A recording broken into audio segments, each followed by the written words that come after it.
कोई मगर भी आप इस ये बात में। देखें गालिब, ये तो ये केस है। मैं एक टीवी पे केस देख रही थी, एक लड़की को उसके बहनोई ब्लैकमेल कर रहा था। उस बच्ची का हम्म। कहीं कोई हम्म। अफेयर था किसी के साथ। उसका बहनोई उसे ब्लैकमेल कर रहा था कि उसके पास तुम्हारी तस्वीरें हैं और ये है और वो है, और उसने पता नहीं क्या उसको पूरे मोहल्ले में मशहूर कर दिया था। और वो पता नहीं कितने पैसे दे चुकी थी, क्या क्या कुछ चीजें चोरी करके घर से, और उसने सरेआम वालों को कांटेक्ट किया और वो सारा कुछ। तो हम्म। पता चला वो बहनोई था जो ब्लैकमेल कर रहा था। तो माँ एंड में उस बच्ची को बार बार ये कह रही थी कि आपको ना वो माफ कर देना चाहिए आपको, नहीं तो तुम्हारी बहन का घर उजड़ जाएगा। हम्म। ये तो हमारे माशरे की मेंटालिटी है कि औरत ने, चाहे उसका शौहर कितना ही घिनौने किरदार का क्यों ना हो, रहना उसी घर में।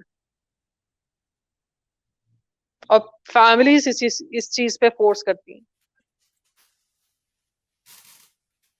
तो ये मजबूरी तो औरत की मजबूरी है ना। बिल्कुल। तो ये तो बेसिकली तो बात तो वही है ना कि अगर अगर बात की जाए तो कीमत तो हर चीज की औरत को ही अदा करनी पड़ती है। जैसे कुछ दिन पहले वो एक बीबीसी का वो था कि वन्नी में एक औरत दे दी गई, और वो जो थी उसको हर दिन में एक एक सूखी रोटी मिलती थी और उसके साथ ही वो गुजारा करती थी और सब कुछ। तो मसला ये है कि हर किस्म के जानवरों के आगे तो औरतों औरतों को डाल दिया जाता है, फिर वो चाहे जो मर्जी करें। तो इन द एंड जारी बात है कि आप अब पाकिस्तान में नहीं है। तो हम्म। जब आप पाकिस्तान से निकलते हैं तो आपका जो पर्सपेक्टिव है वो ब्रॉडन हो जाता है, आप देखते हैं चीज़ों को। और हम्म। फिर आपको लगा नजर आता है कि औरत में भी कितनी सलाहियत है, औरत भी क्या कुछ नहीं कर सकती। तो हम्म। मतलब अब आप ये बताएं कि आपको ये चीज़ कब रियलाइज होनी शुरू हुई, जब आप बाहर आई तो आपको कैसा लगा कि इधर तो औरत सब कुछ कर सकती है, इधर तो औरत स्ट्रांग है, इधर औरत मर्द की मोहताज नहीं। तो क्या हम कहीं कोई थोड़ा सा भी वो वाला अक्स जो कि दूसरी दुनिया में एग्जिस्ट करता है पाकिस्तान में ला सकते हैं कि असल में तो इशू ये है कि औरत अपनी खुद ही वैल्यू को नहीं समझती, वो अपने आप को खुद ही मर्द से नीच समझती है। तो ये इस रास्ते में रुकावट क्या है सबसे बड़ी? इस रास्ते में सबसे बड़ी रुकावट तालीम का फुकदान है। सबसे बड़ी रुकावट शऊर नहीं है हमारे लोगों में। आप हम उन पीढ़ियों में कैद हैं जो हमें अभी हमारे पैरों में है भी नहीं। हम्म। बेसिकली ये वो बेड़ियां हैं जो हमें नजर नहीं आ रही हैं, मगर हम उनमें कैद हैं बहुत बुरी तरह हम्म। से, औरतें भी। और इसका अक्सर मुझे लोग कहते हैं औरत ही औरत की दुश्मन होती है, कि बना दी गई। आपको ऐसा कंडीशन किया जाता है बचपन से कि आपके अच्छे तब हैं जब आपने इस लाइन पे चले हैं जो कि आपकी जात की नफी करती है। आपकी कोई अना नहीं है, आपने शौहर की बात माननी है, आपने बाप की बात माननी है, आपने भाई की बात माननी है, आपने मर्द के आगे अपना सर झुकाना है। आपका शौहर आपका मिजाजी खुदा है, आपका शौहर आपका सब कुछ है, उससे पहले बाप है, उसकी इताअत करनी है। तो बेसिकली जब तक आप उस लाइन पे चलते रहेंगे आप हम्म। अच्छे हैं। और इसी वजह से हमारे यहाँ औरतें आप देखेंगी कि अक्सर वो जो ऑनर किलिंग में माएँ भी मुलव्विस होती हैं, हम्म। कि माएँ भी वो रोकती नहीं है। और वो जब बाप कत्ल कर रहा होता है तो बाप अगर कत्ल कर देता है या भाई कत्ल कर देता है तो माएँ माफ कर देती हैं। तो औरत बेसिकली अब इस चीज में यूज होती है औरत के खिलाफ। और ये बड़े अफसोस की बात है, और ये तब तक नहीं होगा जब तक हमारे यहाँ शऊर नहीं होगा, तालीम नहीं होगी, इकोनॉमिक इमेंसिपेशन नहीं होगी औरतों की, कि वो उन्हें ये पता हो कि मर्द के बगैर भी जिंदा रहा जा सकता है। मैं अपने पाँव पे खुद खड़ी हो सकती हूँ। मुझे किसी मर्द की अपनी खुशी के लिए, अपनी ख्वाहिशात पूरी करने के लिए, मुझे मर्द की मोहताजी नहीं है कि मैं उसको नहीं खुश करूंगी तो मैं बुरी इंसान हूँ। ये जरूरी नहीं है। मर्द भी गलत हो सकता है, मर्द बुरा भी हो सकता है, मर्द क्या कहते हैं नाइंसाफी भी कर सकता है। जरूरी नहीं है कि हर चीज में औरत का ही कसूर हो। जब तक ये रियलाइजेशन हमारे माशरे में औरतों को नहीं होगी, तब तक वो अपने हक के लिए कभी नहीं लड़ सकेंगी। क्योंकि आपको ऐसी हो कोई लगता भी है, जैसे आप वुमेन्स मार्च बहुत बड़ी उसकी एग्जाम्पल है, आपको हम्म। औरतें भी उस पे बात करती हुई मिलेंगी कि गलत है, ये बेहयाई है, ये हमारा कल्चर नहीं है, ये किस किस्म के नारे हैं, ये बेहूदगी। मैं तो सर पकड़ के बैठ जाती हूँ। आप बसों में जाएं, ट्रेनों में जाएं, कहीं भी जाएं, अगर आप पब्लिक में हैं तो आपको ये सारी बातें, दुपट्टा लो, ये करो, वो करो, टांगे ऐसे करो, वैसे करो, सेक्सुअल हरासमेंट आपको डे टू डे आपको फेस करेंगे, तब आपके लिए ठीक है। मगर किसी ने नारा उठा लिया तो आपको तकलीफ हो जाती है। ये हिपोक्रेसी मुझे समझ में नहीं आती। मगर ये औरतों को, ये जो आप देखेंगे ना, कोई औरत उसे क्रिटिसाइज करेगी, आप कोई भी ऐसी पोस्ट पकड़ लें, उसमें अगर औरतें क्रिटिसाइज कर रही होंगी तो आदमी उस औरत की तारीफ कर रहे होंगे कि जी बाजी या जी बहन, आप बिल्कुल ठीक कह रही हैं, ये तो बिगड़ी हुई औरतें हैं, आप जैसी होने चाहिए और ऐसा होना चाहिए। तो ये तब तक नहीं जाएगा जब तक हमारे औरतों में एक इकोनॉमिक इंडिपेंडेंस नहीं आएगी। मगर एक बात और है, क्या इस्लाम का कितना ताल्लुक है इस बात में, औरतों की सारी सिचुएशन? क्या इस्लाम, इस्लाम हर जगह पे इस बात को जस्टिफाई नहीं करता कि औरत कम है, मर्द ऊपर है? और बिल्कुल। नॉट ओनली इस्लाम, सारे रिलीजन, क्रिश्चियनिटी भी, हिंदुइज्म भी, जुडाइज्म भी, सब के सब। इस्लाम देखें, मैं बहुत ज्यादा मेरी दूसरे रिलीजन्स की स्टडी नहीं है, मगर अगर आप हिस्ट्री पढ़ें तो विच हंटिंग भी आपको नजर आती है। हाँ। आपको ये भी नजर आता है कि जूडिज्म में वो कजिन मैरिजेस भी होती हैं, उनमें भी कैसे वो आप एक बहुत अच्छी फिल्म है अनऑर्थोडॉक्स, आप वो देखें, वो दिखाते हैं कैसे फोर्स कजिन मैरिजेस होती हैं, क्या उनमें होता है, हम्म। क्या क्या उन्होंने गेटो बनाए हुए हैं, उसमें ऑर्थोडॉक्स यूज किस तरह से बिहेव करते हैं। हम्म। तो मजहब तो कोई भी हो, औरतों का जीना तो वो तंग करते ही है, मगर जिस तरह से इस्लाम करता है ना, हम्म। उसकी तो मिसाल ही कहीं नहीं मिलती। आधी गवाही, प्रॉपर्टी के राइट्स, मैरिटल रेप, आप कौन कौन सी चीजें गिनवाने बैठेंगे? हम्म। ये तो है। तो आप आप रेप विक्टिम है तो आपको 4 गवाह चाहिए, कौन सी हाँ, लॉजिक है? और चार तलाक गवाह भी आप नहीं दे सकते। ऐसे जिन्होंने बिल्कुल डे लाइट में सब कुछ देखा हो। ठीक है, ऐसा नहीं कि जो है वो कोई गवाह है तो उन्होंने देखा कि ये लड़की इधर से रोती हुई निकल रही थी तो इसका रेप हुआ, वो ये नहीं मानेंगे। वो जिन्होंने डे लाइट में देखा हो, और डे लाइट भी वो जब पूरा सूरज पड़ रहा हो, वैसे नहीं। तो कितना मतलब अजीब ही ड्रामेबाजी है ये सारी की सारी। मतलब उसकी आपने हैसियत क्या बना दी? हम्म। उसके वर्ड की कोई अहमियत नहीं है, उसके मुंह से निकले बात की क्या अहमियत छोड़ी? आप दफा करें, माँ है, बेटी है, बहन है, आपने उसे क्या इज्जत दी है, आप उसे क्या वैल्यू दे रहे हैं? इस्लाम में उसकी हम्म। इज्जत है नहीं है।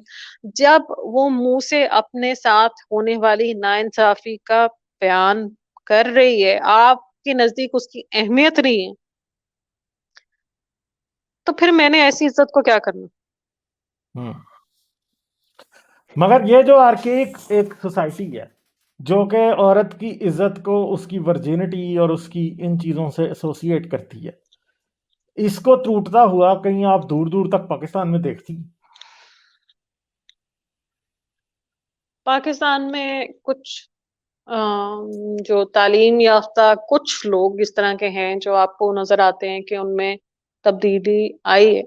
उनमें शऊर अपने माँ बाप के निस्बत या अपनी पुरानी नस्लों के निस्बत शऊर पैदा हुआ है, इस तरह के आपको लोग नजर आते हैं। हम्म। मगर उनकी तादाद अफसोस के साथ कहना पड़ेगा कि बहुत कम। हम्म। मगर मेरे एक दोस्त है, के दोस्त हैं जिन्होंने अपनी बहनों को सपोर्ट किया है कि वो जो मर्जी जाके प्रोफेशन करें, अपने माँ बाप से लड़के भी, और वो उनको पूरा हक होना चाहिए और उनको किसी तरह से कम नहीं होना चाहिए। इस तरह के फिर मुझे लोग मिले और मुझे बड़ी खुशी होती है मुझे देख के। यकीन करें, मेरे दिल में ऐसे लोगों की इतनी इज्जत होती है जो सिर्फ एक औरत होने की वजह से अपने बहन भाइयों में फर्क नहीं करते, क्या उसका हक मार लें या उसकी तालीम की तरफ तवज्जो ना दें या उसको उतना स्ट्रांग ना समझें। तो मगर कम है, मगर हैं जरूर। मगर एक बात है ना, क्या आप ये समझती हैं कि ये एटीट्यूड माशरे में बढ़ेगा? अभी तो बढ़ता हुआ नहीं नजर आ रहा। या नहीं, अभी अभी तो हमें ये नजर आ रहा है कि रुकावटें ज्यादा हैं और रुकावटें अबूर करने वाले लोग बहुत कम हैं। क्योंकि आवाज नहीं है ऐसे लोगों की जो मुख्तलिफ है। आपको एक स्टेरियोटिपिकल आवाजें अपने इर्द गिर्द सुनने को मिलती हैं और वो बहुत ऊंची हैं। हम्म। वो इतनी शोर वाली हैं कि उसकी उनकी आवाज में बाकी सारी आवाजें दब जाती हैं और लोग डरते भी हैं।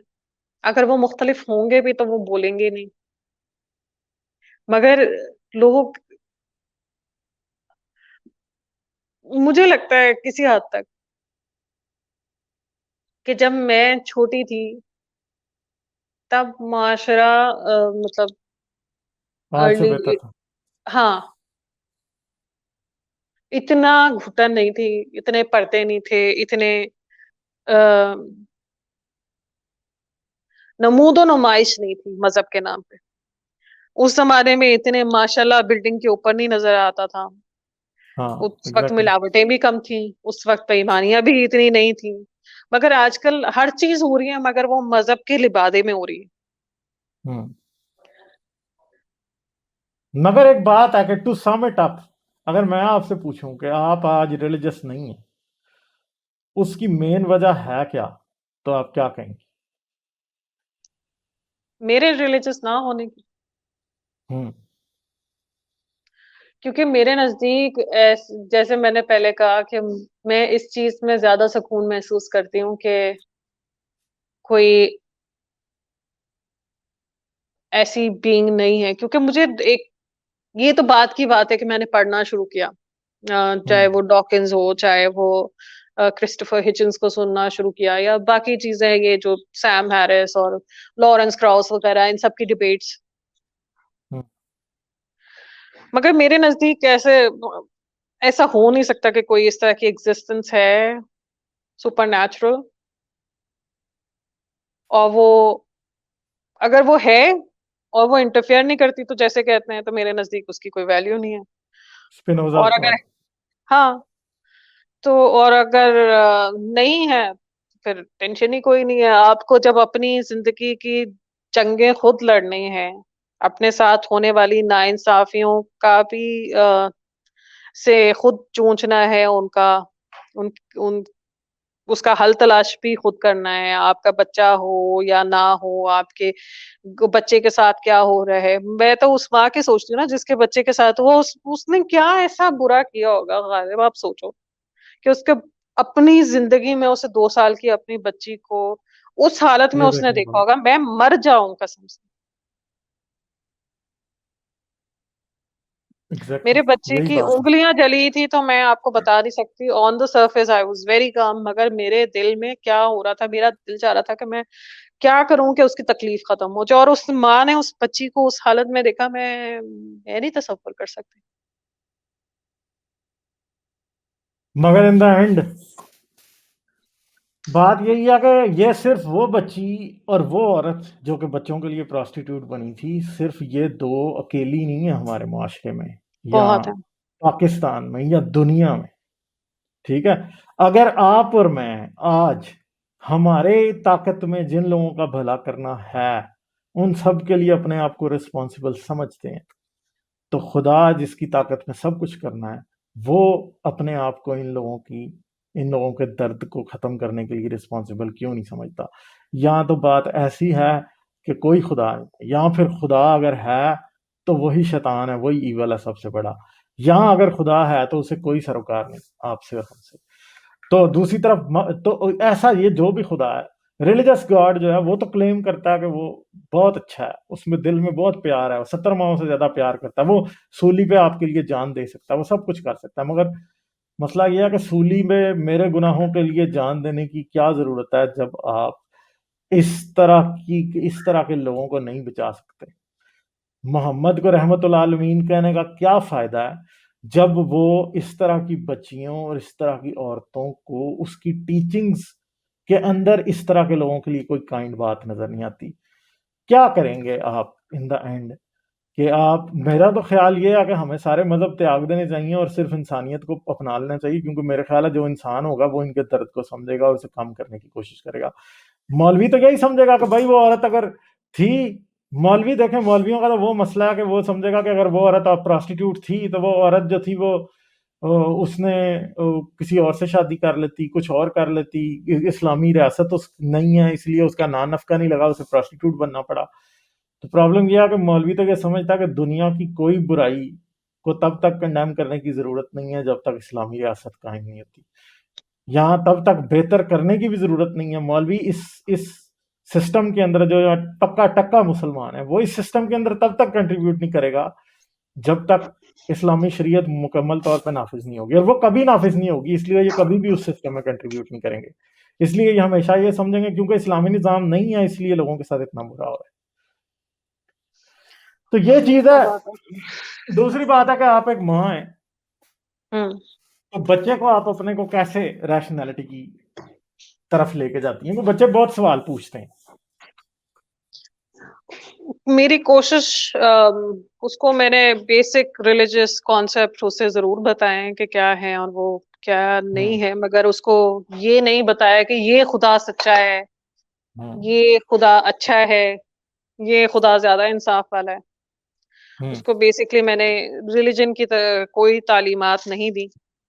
हम्म उसको बेसिक उसको साइंस की और क्या कहते हैं, जो उसके सवाल होते हैं, ये कैसे है, क्यों है, कैसे काम करता है, कैसे नहीं काम करता, इसकी जवाब देने की मैं ज़्यादा कोशिश करती हूँ।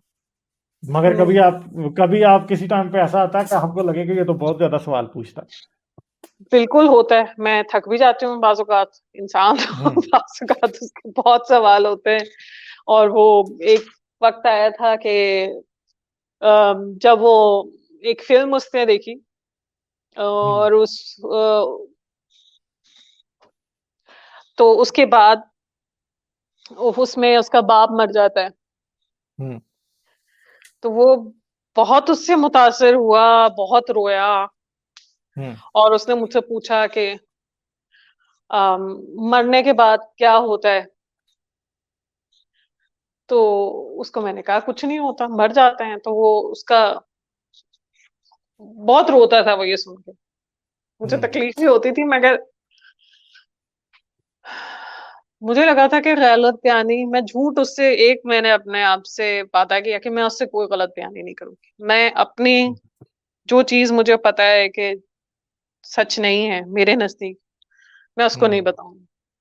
चाहे वो उसे खुश करने के लिए हो, उस बच्चे का आप मैं कोई सांता क्लॉज़ कोई इस तरह की चीज़ें मेरा अक्सर लोग मुझसे मेरे दोस्त कहते भी हैं, "तुम ज़ालिम हो" इस हवाले से कि तुम मुझसे उसकी फैंटेसीज़ ले लेती हो। पर मैंने कभी उससे झूठ नहीं बोला इस हवाले से कि फरिश्ते, परियाँ सांता क्लॉज़ तो मैंने उसे जो सच था मैंने बताया। तो वो बट नाउ अभी 2-3 दिन पहले हफ्ता पहले भी वो मुझसे पूछ रहा था कि जब मैं मरूँगा तो क्या होगा? मैं मरना नहीं चाहता। मैं कहा ये तो मैं नहीं चाहता कि आप भी मरो। मैंने कहा नहीं ये देखो अ, दिस इज़ द अगर हम देखो हम बूढ़े होंगे जब आप इतने बूढ़े हो जाओगे कि आप चल नहीं सकोगे, आप मूव नहीं हो सकोगे, आपको डायपर्स लगे होंगे और लोग हम्म आपको खाना खिला रहे होंगे, तो ये तो अच्छा नहीं होगा ना, तब तो लाइफ फिर क्या फ़ायदा? तो वो हम्म कहता हाँ, then it will be boring, then it will be like a burden. मैंने कहा हाँ, बस इसी वज़ह से लाइफ इस तरह की है कि खूबसूरत रहे, अच्छे चलते-फिरते इंसान खत्म हो जाता है। And this is the process तो वो उसको चीज़ें समझ में आती हैं। वो बहुत इन्क्विजिटिव है, मेरी कोशिश होती है कि उसके सवालों के जवाब दिए जाएँ और अपनी मतलब हैसियत के मुताबिक जितने भी मैं उसको जिस तरह से भी उसको सवालों के जवाब ढूँढ के दे सकती हूँ, मैं करती हूँ, कोशिश करती हूँ कि उसके मगर बेसिकली साइंस एक ऐसी चीज़ है, जो आप इंट्रोड्यूस करवा दें, तो वो आपसे झूठ नहीं बोलती। हम्म एक यूनिवर्सल ट्रूथ होता है कि आप मज़ाहिब आपको हर मज़हब के अलग स्टैंडर्ड्स मिलेंगे। मगर साइंस के स्टैंडर्ड यूनिवर्सल होते हैं। तो वो मेरी कोशिश थी कि उसको इसके नजदीक लेके आऊं और वो उस पे यकीन रखे और बाकी चीजें उसको खुद ही समझ में आ जाएंगे और वो अपने सच खुद तलाश करे, तो ये ज्यादा बेहतर अच्छा, है। दूसरी बात यह है कि आपके जो हस्बैंड है वो भी एथियस्ट है, जी। तो आपको क्या ऐसा लगता है कभी कि आपने निकाह किया था क्या? नहीं। आपने निकाह, आपने सिविल मैरिज की। जी। तो अब एक और चीज है जो कि बहुत बड़ी तलवार, औरतों की मजबूरी का बहुत बड़ा एक इशू है पाकिस्तान में, वो ये है कि मुझे तलाक ना दे। हम्म। ठीक है, एज एन एथियस्ट जिसने इस तरह का निकाह नहीं किया, और जो ये जिसकी जिंदगी में ये नहीं है कि आदमी तीन बोल बोलेगा और मुझे घर छोड़ के जाना पड़ेगा, आप क्या समझती हैं, क्या ये चीज औरत को पावर नहीं देती? मेरे नजदीक तो शादी बेसिकली इंस्टीट्यूशन, अब it's dying out in civilised world.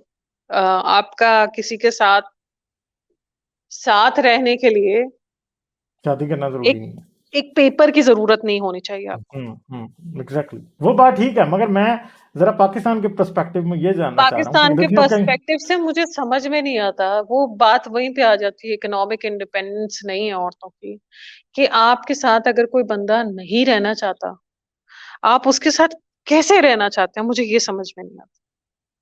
मगर एक आप और भी चीज है ना, जैसे ये जो चीज है, मैं जरा इस चीज को थोड़ा सजाता हूँ, क्योंकि मैं ये समझता हूँ कि ये चीज जो आम पाकिस्तानी औरत है, जिसको ये हम्म। जिसको ये है कि मेरा खामन तीन लफ्ज बोलेगा तो मुझे यहाँ तो हलाला करना पड़ेगा, यहाँ अपने माँ बाप के घर जाना पड़ेगा, यहाँ अगर माँ बाप का घर नहीं है तो कहीं और जाना पड़ेगा। हम्म। क्या ये पाँव की जंजीर नहीं है? क्या उन औरतों को ये समझाने की जरूरत नहीं है कि भाई ये तीन लफ्ज की तलाक और दो बोल का निकाह, दिस इज ऑल बुलशिट, इसका कोई फायदा नहीं। ठीक है, और इंसान का इंसान से तरीका होता है, इंसान का इंसान से कनेक्शन होता है। अब कई लोग भी ऐसे हैं कि लड़ेंगे तलाक दे देंगे और बाद में मुसीबत पड़ी या हलाले के लिए मौलवी ढूंढ रहे हैं। तो हम्म। ये इन औरतों को क्या ये समझाना नहीं हमें चाहिए कि ये कितना बड़ा एक बर्डन तुम्हारे ऊपर, सिर्फ औरत के ऊपर डाला हुआ है मजहब ने?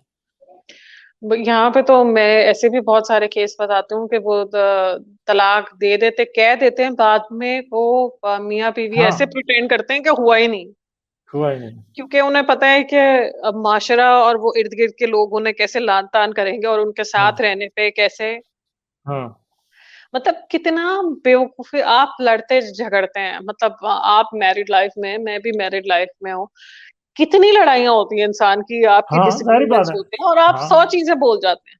हाँ, अगर कोई एग्जैक्टली। बोल गया है तलाक तो और ऑप्शन नहीं है गुस्से मेरे में, पास, मैं अपने लफ्ज वापस नहीं ले सकता। क्या बकवास है, कितनी बड़ी मतलब बेवकूफी है हाँ, कि आप इतनी पावर दे दो ऐसे गुस्से में निकले हुए अल्फाज को, कि वो आपकी मैरिड लाइफ खत्म है और मजहब आपसे ये पावर छीन लेता है कि आप उस बंदे के पास वापस जा सकते। तो ये कितनी बड़ी ज्यादती है, और ये ज्यादती इन स्पेसिफिकली औरत के साथ है। और ये औरतें जितनी भी हमें सुन रही हैं, क्या उनको ये पता नहीं होना चाहिए कि आपके पाँव में जो एक बेड़ी डाली है इस्लाम ने, ये वाली, ये इतनी घटिया बेड़ी है कि आप अगर फर्ज करेंगे औरत को तलाक दे दी बाप ने, बच्चे भी उसको ताने देते हैं, ऐसी भी मिसालें हमारे सामने हैं कि बच्चे उसे ताने देते हैं कि तुम्हें तो बाप ने तलाक दे दी, तुम इधर क्यों रह रही है। हम्म। माओ को बच्चे गालियां देते हैं इस बात पे कि तुम ज़िनाकार हो, बाप को नहीं देते, माँ को देते हैं, बिल्कुल। क्योंकि वो फिर उधर ही रह रही होती है।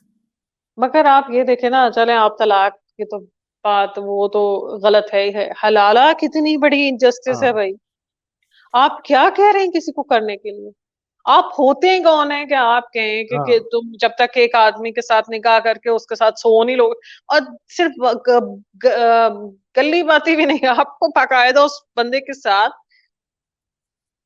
क्या सेक्स कहते करना हैं, पड़ेगा। सेक्स करना पड़ेगा, अदरवाइज उसकी कोई अहमियत नहीं है हलाले की।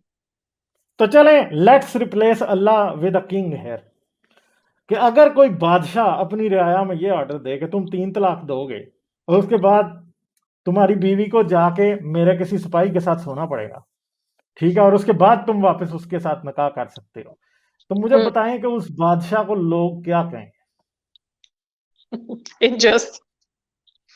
इनजस्ट या दलाल या कोई और, उसके लिए मेरे ख्याल में तो कोई दुनिया के पास अच्छा लफ्ज नहीं होगा। तो आप ये कैसे मान सकते हैं कि अल्लाह और उसका रसूल ये बात कह रहे हैं? ये कहते हैं ना कि सोचने की जब बात है आंखों ना। आंखों पे पट्टी बंदी होती है ना, तो गायब तो कुछ नहीं नजर आता, इंसान को अंधेरा ही नजर आता है। तो अब ऐसे लोगों से मुझे तो समझ में नहीं आता, कि मुझे तो बहुत सारी चीजें पहले पता नहीं थी, मगर अब वक्त के साथ साथ जैसे आप लोगों को सुनती हूँ तो मुझे हैरानी होती है। जैसे सिर्फ हलाला ही नहीं, मतलब स्लेव का जो वेमेन स्लेव का कल्चर था और कैसे था, और आप शुरू से पढ़ते हो कि वो 6 साल, आप ले लो कि वो 6 साल की थी जब उसका निकाह कर दिया गया। और छह 9 साल साल के की में। बच्चे, नहीं 6 साल में आप किसी बच्चे का निकाह कर कैसे सकते हो? वो उसने कबूल है बोला, हाँ। तो उसकी क्या अहमियत होगी? क्या मतलब 6 साल की बच्ची से आप कह दो कि वो उसको आप फिर उसे ट्रायल भी किया करो 6 साल की बच्ची को। आप उसे कहो कि वो अडल्ट है और वो उसके सारे उसको हकूक हासिल हैं, वो अपनी मर्जी हम्म। से शादी भी कर सकती, कहो फिर 6 साल की बच्ची ये कर सकती। हाँ, ये कोई भी नहीं कहेगा पाकिस्तान में ना, पूरी इस्लामी दुनिया में कोई नहीं कहेगा कि 6 साल की बच्ची अपनी मर्जी से, मेरी ने बेटी ने शादी कर ली है 6 साल की। कोई मौलवी भी बड़े से बड़ा ईरानी, चाहे वो अली खां मनाई हो, चाहे वो इमाम काबा हो, कभी भी ये नहीं कहेगा कि मेरी 6 साल की बच्ची ने अपनी मर्जी से शादी कर ली, मान लेंगे नहीं, वो नहीं मानेंगे वो कभी। मगर मगर 6 साल की बच्ची इतनी बड़ी है कि उसका निकाह हो सकता हाँ, है। इतना आप बड़ी ये है कि सोचे उसका ना निकाह हो सकता है। हाँ। कि it doesn't make any sense. ये क्या मतलब आप स्कूलों में, मुझे तो ऑनेस्टली उस वक्त जब मैं स्कूल में थी और मैंने ये चीजें पढ़ी थी, नहीं रजिस्टर होता आपके दिमाग में। आपको हम्म। टीचर यही कहते हैं कि उस जमाने में अरबों का कल्चर ऐसा था, उस हम्म। जमाने में रिवाज ऐसा, उस जमाने में इस उम्र में करते थे। तो मगर उस जमाने में आप जब कह रहे हो कि ये मजहब हर वक्त के लिए, हम्म। वो खातिमुल नबीन है और वो सारे रहमतुल जमानों आलमीन है। के लिए, बिल्कुल। हम्म। तो उन्होंने फिर 6 साल की बच्ची के साथ क्यों किया भाई? वो कोई जवान औरत नहीं देख सकते थे? और अगर उन्होंने एक मिसाल कायम करनी थी कि वो बच्चों के साथ आप चाइल्ड मैरिजेस कर सकते हैं, तो वो कह के भी कर सकते थे। नहीं, मगर दूसरी तरफ भाई रसूल अल्लाह की खुद 25 साल तक शादी नहीं हुई, तो 6 साल की बच्ची की शादी की इजाजत है।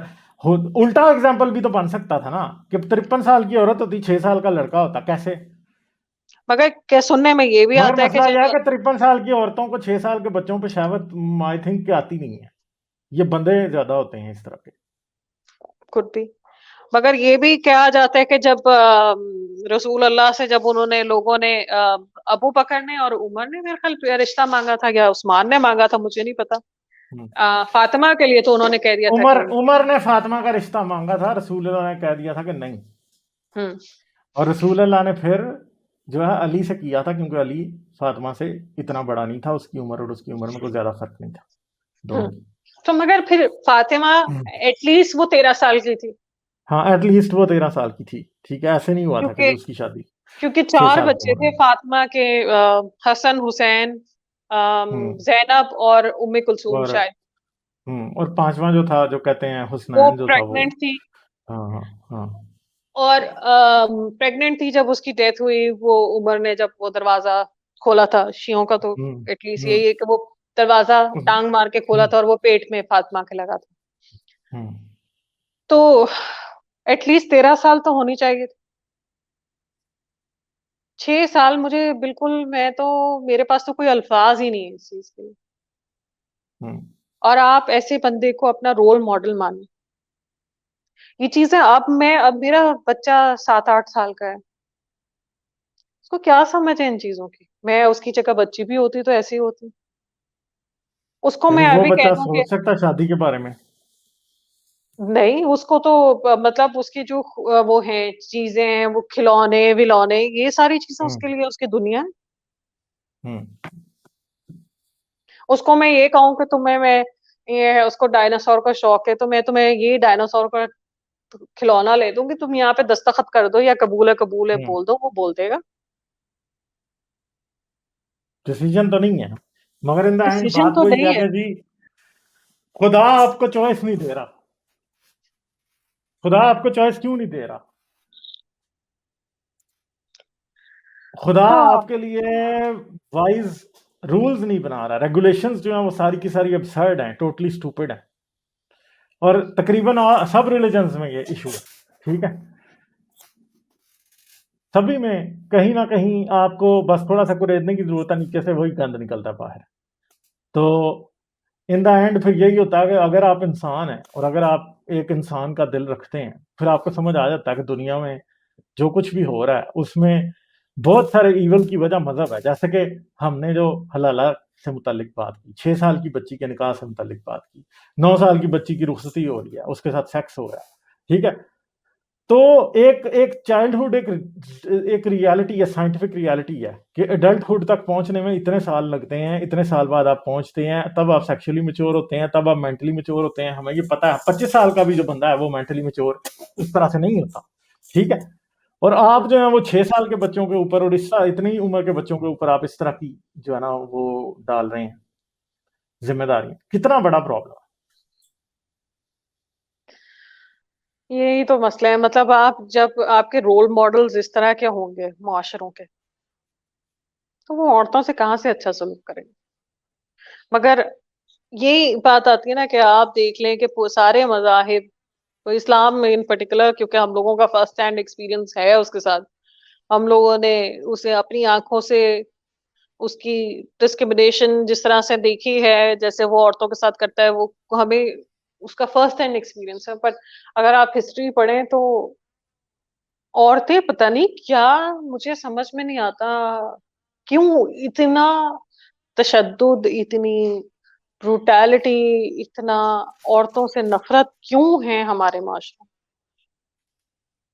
मतलब 18 सेंचुरी, अर्ली 19 सेंचुरी, अगर ये सेकेंड वर्ल्ड वॉर के बाद जो ज्यादातर डेवलप्ड कंट्रीज हैं, वो औरतों ने खड़ा किया ना उन्हें वापस अपने पैरों हम्म पे, हम्म तो फिर कैसे पीछे हैं औरतें, मुझे समझ में नहीं पीछे इसलिए है कि मजहब कहता है औरत पीछे, बस।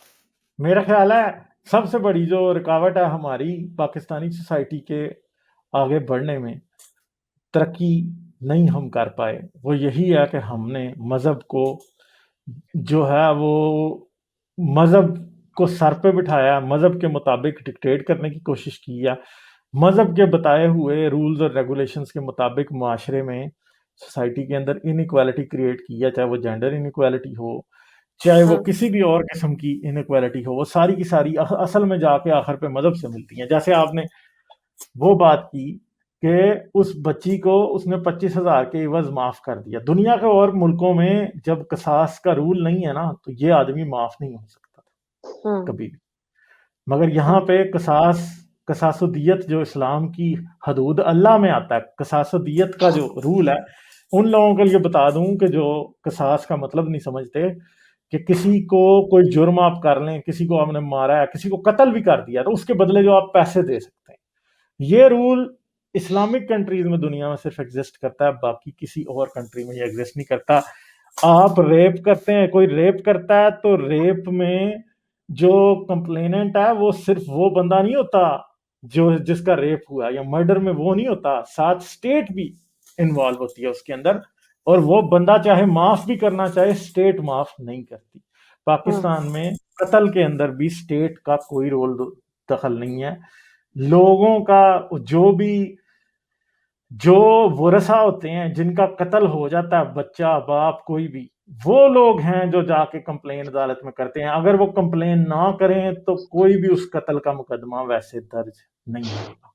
हम्म ये हालात है, वो माफ भी कर सकते हैं, वो सब कुछ कर सकते हैं, कुछ भी नहीं होता। इसकी सबसे तो बड़ी मिसाल अभी ये कंदील बलोच वाला भी वाकया हाँ है। हाँ ठीक है, उसने में स्टेट ने थोड़ा सा स्टैंड लिया कि उन्होंने उसके बाप की अपील को कंसिडर नहीं किया, मगर उसके भाई ने उसे कत्ल किया। हम्म और उसके बाप ने अब कुछ अरसे पहले वो कह दिया कि मैं अपने बेटे को माफ करता हूँ। हम्म मतलब आम केसेस में तो इट वर्क्स, इतना ही चाहिए होता है।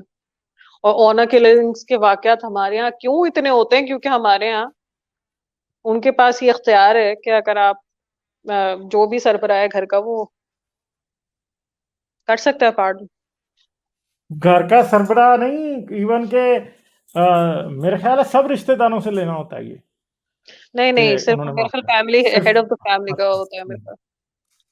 तो वो माफ कर माफ दे है। तो बस गया। बेटियों के केस में तो होता ही है, गैरत के नाम पे बेटा कत्ल कर देता, बाप माफ कर देता।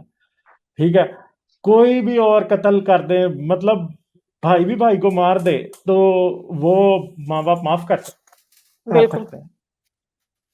तो इन द एंड क्या इनजस्टिस जो है सोसाइटी में, वो इस्लाम उसकी बहुत बड़ी वजह है।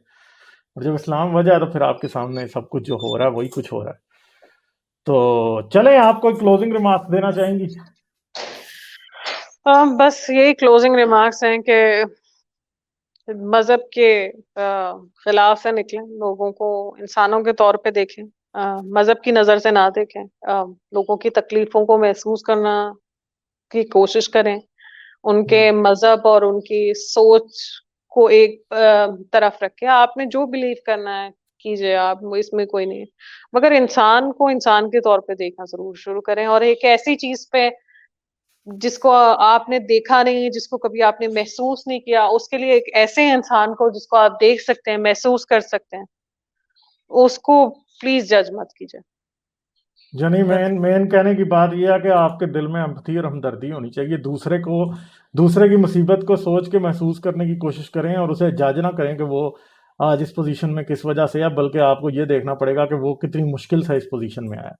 जब बिल्कुल हम ये बिल्कुल। सोचेंगे तो फिर इन द एंड हम बेहतर इंसान बन सकते हैं। और बेहतर यह है कि हम फरिश्ते या नबी या रसूल या पैगंबर बनने की कोशिश ना करें, और हर इंसान को इंसान समझे, खुद भी इंसान बनने की कोशिश करें। बिल्कुल। तो चलें जी, बहुत शुक्रिया आपका। It is always a pleasure to have you. और आपकी जो इन डेप्थ कंक्लूजन्स होते हैं, जो रिमार्क्स होते हैं, जो दे आर ऑलवेज वैल्यूबल, और मेरे ख्याल में हम सबको उनसे कुछ सीखने का मौका मिलता है। तो थैंक यू गौरव। मैं आपका शुक्रिया करूंगा, सब उन लोगों का जिन्होंने देखा है, शुक्रिया मैं अदा करता हूं। और अगर आप अपनी स्टोरी चाहते हैं कि मैं आपकी स्टोरी इसी तरह बताऊं जिस तरह से आज सुल्तान सलातीन ने हमें इन डेप्थ इंसाइट्स दी हैं कि वो क्यों मजहब को छोड़ रही हैं, और वो क्यों इंसानियत को आज अपना नस्बुलैन समझती हैं, तो ज़रूर ये नीचे ईमेल आ रहा है स्क्रीन के, ठीक है, इसके ऊपर आप मुझे अपनी ईमेल आप एक ईमेल करें, और मैं आपके साथ एक अपॉइंटमेंट सेट करूंगा, और उसके मुताबिक हम आपकी स्टोरी को आपसे मैं पूछूंगा कि आपने मज़हब क्यों छोड़ा, और फिर उस स्टोरी को हम बताएंगे। क्योंकि मैं समझता हूं कि इन सब स्टोरीज से, जो भी स्टोरीज आप बताएंगे, जैसे आज सुल्तान सलातीन ने बताई, उनसे हमें यह पता चलता है कि कैसे कैसे इंसान का दिमाग खुलता है, कैसे वो सच तक पहुंचता है। और उससे हमें यह भी उम्मीद लगेगी कि आप और मैं दुनिया में अकेले नहीं हैं जिन्होंने मजहब छोड़ा है, या जो मजहब को गलत समझते हैं, या जो इंसानियत को सही समझते हैं। तो इससे बहुत से लोगों को उम्मीद मिलेगी अगर आप अपनी कहानी बताएंगे। तो चलें सुल्तान सलातीन, शुक्रिया बहुत, ठीक है, बहुत बहुत मेरी तरफ से शुक्रिया। सब लोगों को आदाब। फिर मिलेंगे। ये आज की पहली एपिसोड जो है वो सुल्तान सलातीन के साथ थी। दूसरी एपिसोड मैं रिकॉर्ड करूंगा, और आहिस्ता आहिस्ता इनको मैं पब्लिक करना शुरू करूंगा। होपफुली आप लोगों को काफ़ी इसमें देखने का मिलेगा। अपना ख्याल रखिएगा। आदाब। वीडियो को लाइक करना मत भूलें, और अगर आपने अभी तक सब्सक्राइब नहीं किया तो सब्सक्राइब के बटन को दबाकर सब्सक्राइब कर लें, और साथ ही घंटी के बटन को दबाकर गेट ऑल नोटिफिकेशंस पर क्लिक कर लें, ताकि आपसे किसी भी वीडियो और लाइव स्ट्रीम का नोटिफिकेशन मिस ना होने पाए। इसके साथ साथ मेरे काम को सपोर्ट करने का बेहतरीन तरीका पेट्रियन पर मेंबर बनना है। आप सिर्फ $3 पर मंथ से चैनल की मेंबरशिप हासिल कर सकते हैं। यूट्यूब पर भी आप चैनल के मेंबर बन सकते हैं।